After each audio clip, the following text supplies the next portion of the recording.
the tournament for the new millennium. You'll experience the most exciting battle in history. La escena de los fighting ha explotado y parece cambiar diametralmente a cada segundo, pero con el reciente lanzamiento de las colecciones de Capcom, el regreso de juegos como SBC Chaos y Rage of the Dragons, pareciera que dos generaciones colisionan, porque se hace evidente un salto entre lo que solían ser los juegos antes y lo que son ahora.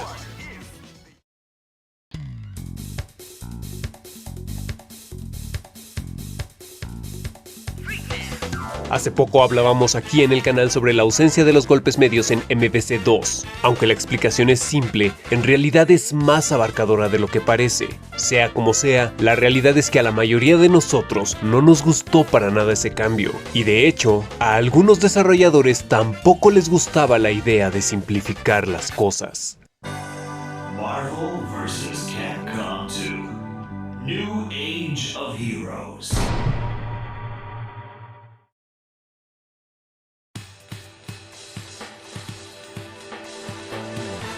Chris Tang, quien trabajó como diseñador en MVC, dijo abiertamente en una entrevista: originalmente no me gustaban esos juegos, pensé que tener un cañón de rayos y hacer muchos golpes era muy simple. Sentí que, como me gustaban mucho los fighting basados en habilidad, hacer un combo y que el contador subiera a un número muy alto debía significar algo. Si conseguía un combo de 20 hits, me ganaba esos hits. Los juegos de Marvel vs. Capcom lo abarataron.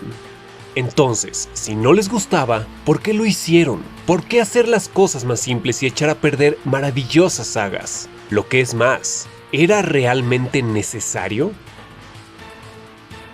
El leer sus comentarios y charlar con ustedes me llevó a muchas cosas, muchas preguntas y una infinidad de respuestas. De hecho, este tema ya lo hemos hablado antes, pero siempre desde la perspectiva del jugador. Así que tuve que regresar hasta el principio y recapitular todo, para darme cuenta de que, si lo vemos en retrospectiva, en realidad, el simplificar las cosas fue lo que inspiró los orígenes de la saga Marvel vs. Capcom. Y es que aunque en este video vamos a centrarnos en los orígenes, con X-Men Children of the Atom más específicamente, y esto porque el video estaba planeado así, este tema fácilmente puede aplicar a cualquier otro juego. De entrada, lo que hablamos en ese video sobre MVC 2 y de cómo cambiaron el esquema de 6 golpes, 3 puños y 3 patadas, a solo 4, 2 puños y 2 patadas con 2 asistencias, fue el resultado de un cambio en Capcom y su estrategia de mercado motivado por la decadencia de las arcade en los 90s. Y es que ahora dejarían de pensar en juegos para las arcade y se enfocarían más en las consolas caseras. Entonces, si de por sí el simplificar los comandos ya tenía una mala percepción del público y los mismos desarrolladores, este cambio en el esquema de botones pintaba una muy mala idea. Pero vamos por algo de contexto. Como les dije, es un tema abarcador, así que revivamos viejas memorias.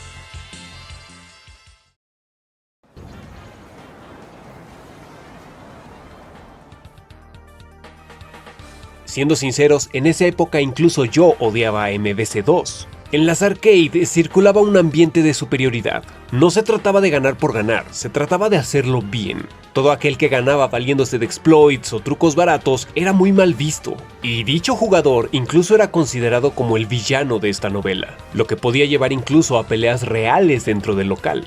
En ese entonces existía un código que debía respetarse, código que hasta podía considerar el excluir a ciertos personajes. En general era un ambiente al que actualmente se le podría considerar extremadamente tóxico, pero en ese momento era el camino. Así que un buen jugador era todo aquel que usaba combos impresionantes, técnicas avanzadas, jugaba limpio. Así que la idea de simplificar los comandos significaba que MVC 2 era la versión para bebés de MVC. Solo los adultos jugaban a 6 botones. Y lo mismo sucedía con otros juegos como King of Fighters. Esto provocaba que todo jugador nuevo se sintiera intimidado y difícilmente entrara a este mundo. Había un fuerte estigma contra los novatos. Literalmente los podías ver jugar cierta máquina y de pronto irse en cuanto llegaban los buenos jugadores. Solo los que disfrutaban de ver y aprender de los mejores se quedaban para tomar nota, dispuestos a enfrentarlos en el futuro y perder cuantas veces fuera necesario para ser mejores cada día.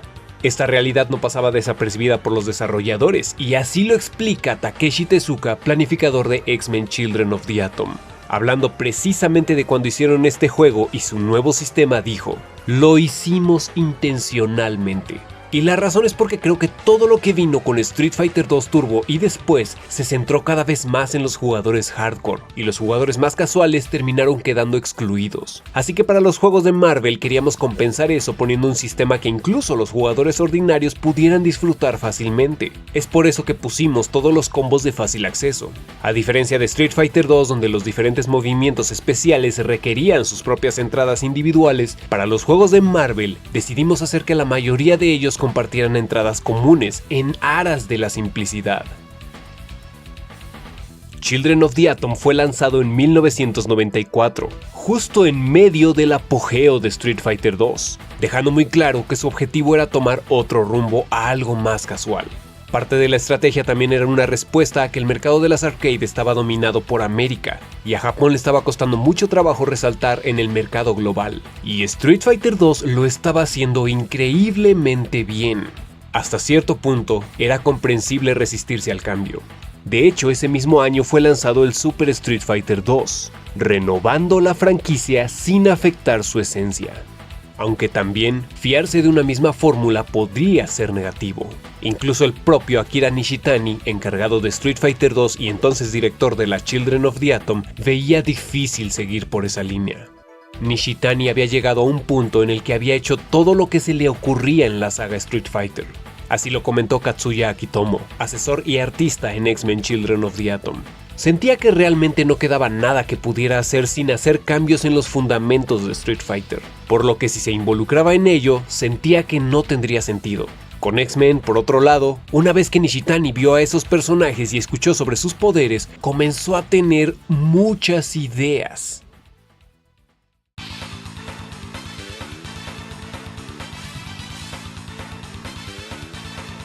Así que ahora tenían un nuevo horizonte de posibilidades que debía ser explotado de la forma correcta, ya que el éxito de este juego también podía significar una gran oportunidad de ganar más terreno en el mercado global. Pero cuando el juego fue lanzado, hubo opiniones muy divididas. Ahora los jugadores teníamos un sistema de juego nunca antes visto, con combate aéreo, colorido, lleno de energía y quizá demasiado abrumador. Este cambio no fue bien recibido y eso lo supieron bien los desarrolladores. Así lo explicó Alex Jiménez, soporte en diseño de X-Men Children of the Atom.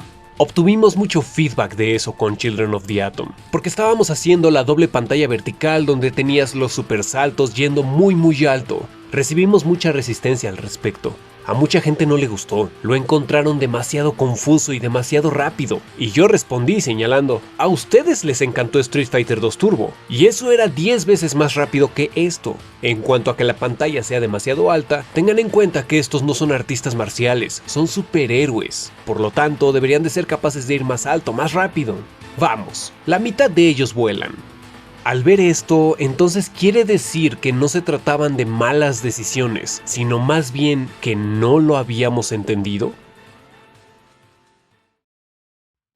Recuerden que estamos hablando de los 90s, una época donde no había internet, lo que significa que no había actualizaciones ni parches de balanceo. Los desarrolladores debían hacerlo bien y a la primera, porque de otra forma podía significar su propio fin.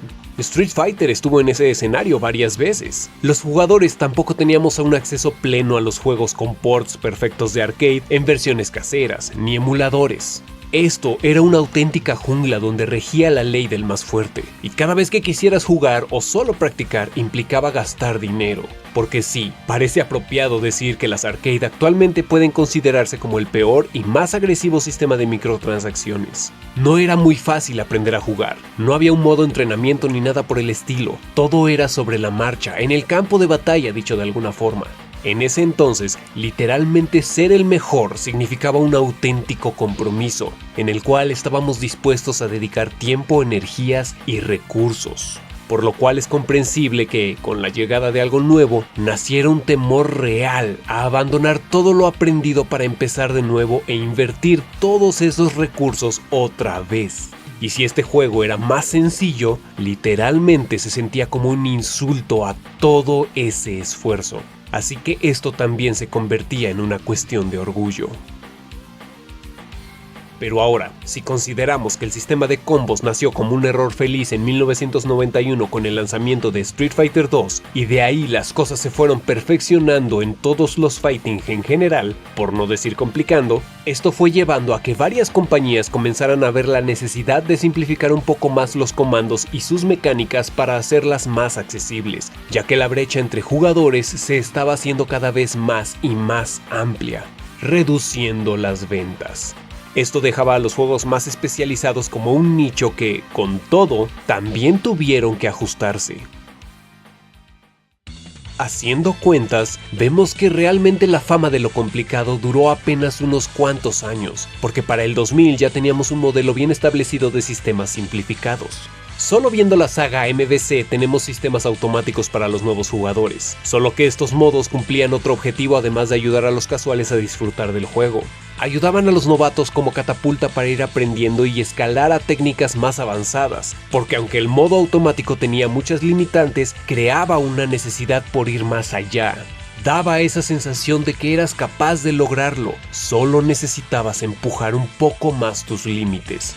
Pero como dijimos, con Children of the Atom, los jugadores se enfrentaban a un nuevo caudal de posibilidades, que, dicho por el mismo Akitomo, quizá llegó demasiado lejos. Ahora solo quedaba controlar el caos. Es por eso que cuando comenzaron con Marvel Super Heroes, notaron que tenían combos aéreos y supersaltos, pero realmente nadie sabía cómo usarlos. Era aprender todo un nuevo sistema por completo. Por ello, los desarrolladores comenzaron a buscar formas de simplificar este sistema para que las personas pudieran echar a volar su imaginación y de veras disfrutar del juego. Ahora podemos ver cómo esta filosofía de controlar el caos se convirtió en fundamento creativo para todas las siguientes entregas de la saga, asunto que nos lleva hasta MVC, considerado por muchos en ese momento como la cúspide. Todos estos esfuerzos por pulir y perfeccionar la jugabilidad rindieron sus frutos, pero entonces surge la pregunta, si ya tenían todo controlado, ¿por qué simplificarlo más?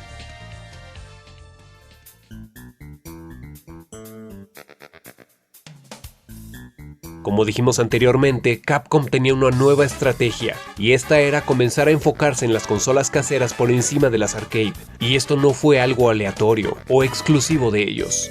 Podemos entender un poco más de este panorama con algo dicho recientemente por Katsuhiro Harada, director y productor de Tekken, quien, precisamente hablando de las estrategias de mercado de los fighting, dijo: a finales de los años 90, pronto me di cuenta del rápido declive del mercado de las arcade en Occidente. Las salas de juegos estaban cerrando a un ritmo alarmante. Esto señaló que el campo de batalla de los fighting estaba cambiando de las salas de juegos a las consolas domésticas. Más importante aún, el valor de un juego por 25 centavos de dólar estaba desapareciendo. El incentivo para que el jugador ganador siguiera jugando con una sola moneda se estaba desvaneciendo, al igual que el riesgo de perder monedas para el perdedor. Esto cambió fundamentalmente la percepción del valor de los fighting como forma de entretenimiento.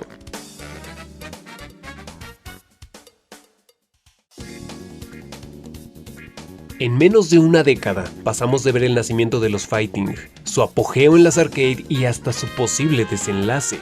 Por ello, Capcom decidió que con MVC 2 se centraría más en la versión casera, y la versión de arcade más bien podría considerarse un port de la consola. Entonces, entendemos que a principios del 2000, la mayoría de los desarrolladores ya no pensaban en juegos para arcade, y más bien, sus juegos estaban pensados para que se jugaran con esto. Claro, no dejarían de lado la idea original, pero la verdad es que ya no era el nicho objetivo. Esto incluso también ya fue tema en otro video. Todos aquellos que jugamos durante años en las arcades podemos coincidir en una cosa: no es lo mismo jugar con mando. Esto nos trae hasta nuestros días. El mercado actual es dominado por consumidores que ya no tuvieron la oportunidad de disfrutar de los orígenes de nuestras sagas preferidas en las arcade, como Street Fighter, King of Fighters, Tekken o la misma Marvel vs. Capcom. Así que los juegos van dirigidos a un nuevo mercado con necesidades y retos muy distintos. Como dijo Harada, ya no se trata del riesgo por una moneda, se trata del riesgo por un jugador potencial. Antes las empresas luchaban por vender miles de muebles de arcade. Ahora luchan por vender una copia del juego a cada uno de los jugadores y una vez vendido, mantenerlo dentro del mismo. Es muy cierto, las empresas han modificado sus mecánicas simplificándolas por dinero, pero reconozcamos que al final del día es un negocio. Recordemos que es una tendencia que se ha ido moldeando a lo largo del tiempo y viene desde los primeros años de los fighting en las arcade.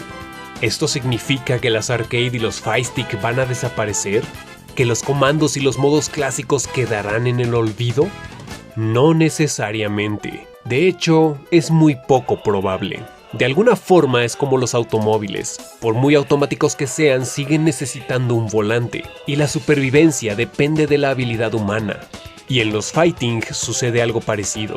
Ya existen juegos muy simplificados que fueron particularmente odiados en su tiempo, como Ultimate Marvel vs. Capcom 3. Ya solo contaba con 3 botones y un launcher, pero con el paso del tiempo, al igual que con MVC 2, nos dimos cuenta de que la esencia sigue ahí. Incluso los más veteranos han visto los beneficios de los controles simplificados, ya que de esta manera les permite enfocarse en sus reflejos y habilidad.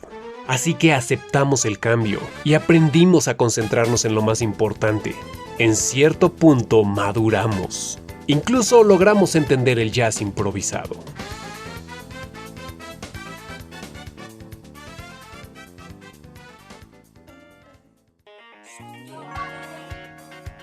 Sin darnos cuenta, aprendimos a ver cómo funcionaba el plan original de Nishitani y logramos controlar el caos. Entonces es donde podemos visualizar que el simplificar los juegos quizá no se trata de lo que nos están quitando, sino más bien de lo que nos están devolviendo. Los juegos están diseñados para ser divertidos. Es cierto, hay diversión en el reto, en lo desafiante y lo complicado.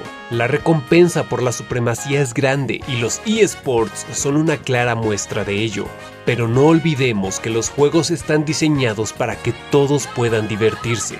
Aceptar el cambio no se trata de rendirse, y lo sencillo no necesariamente significa retroceder. Y visionarios como Akira Nishitani o Katsuhiro Harada lo entendieron. Por un lado, han logrado hacer que las cosas sean más accesibles sin traicionarse a sí mismos o a su audiencia.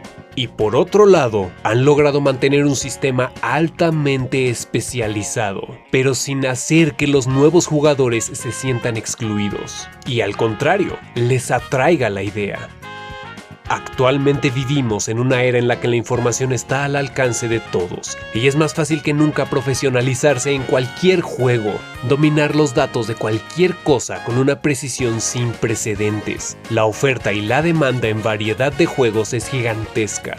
Ahora, esa época donde lo complicado significaba un estatus, donde la satisfacción a ganar o el riesgo a perder significaba más que solo un sentimiento y definía tu lugar en el campo de batalla, donde la adrenalina y la tensión eran reales porque te encaraban directamente con tu oponente, haciendo del combate algo personal, donde el ambiente competitivo real estaba en cada rincón al alcance de todos. Quizá esa época ahora solo es algo que quedará encapsulado en la memoria colectiva, como algo que sucedió para nunca volver.